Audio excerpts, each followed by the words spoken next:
আল্লাহর সাথে একটু কথা বলে দেখেন। সাথে কথা বলবেন, মানুষের সাথে বহুত কথা বলছেন, আল্লাহর সাথে একটু কথা বলে দেখেন। ভোর রাতে সাহরি খেতে উঠলে 10টা মিনিট একটু হাত তুলে কথা বলেন। কিভাবে কথা বলবেন?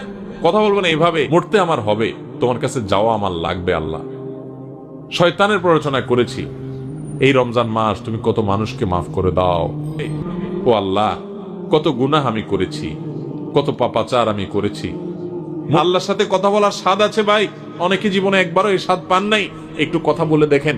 নবী করিম সাল্লাল্লাহু আলাইহি ওয়াসাল্লাম বলেছেন, ওয়ালিল্লাহি মুতাকাউ মিনান নার ওয়া যালিকা ফি কুল্লি লাইলা। রমজানের প্রত্যেক রাতে আল্লাহ তাআলা অনেক মানুষকে সাধারণ ক্ষমা ঘোষণা করে দেন, যে যাও অমুক অমুক অমুক অমুক যাও, তোমাদেরকে মাফ করে দেয়া হলো, জাহান্নাম থেকে মুক্ত ঘোষণা করে দেয়া হলো। আল্লাহ কত মানুষকে আপনি সাধারণ ক্ষমা করে দিবেন। আল্লাহ আপনার সাধারণ ক্ষমা পাওয়ার জন্য কোনো যোগ্যতার দরকার হয় না, আপনি চাইলে যাকে তাকে মাফ করে দিতে পারেন। আল্লাহ আপনি তো মহান সৃষ্টিকর্তা, আপনি তো চাইলে আমার সব অপরাধগুলো মাফ করে আমাকে ফেরেশতা বানায় ফেলতে পারেন, পারেন না আল্লাহ? তো আল্লাহ আপনি আমাকে মাফ করে দেন। এটা আল্লাহর সাথে কথা বলবেন।